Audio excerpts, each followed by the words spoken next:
হলো রে? তুই এখানে কখন থেকে আছিস? তোকে কি গান মারাতে বলবো? না মানে আমার বাচ্চাটা সকালে খুঁজে পাচ্ছি না।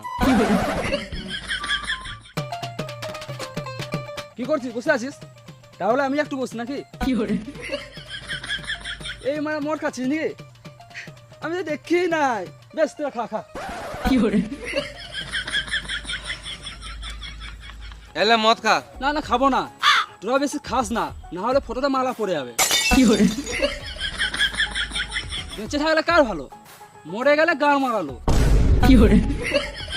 বেশি মদ খাস না, না হলে লিভার খারাপ হয়ে যাবে। খারাপ বলে তো কি হলো? লেবার লাগিয়ে দেবো।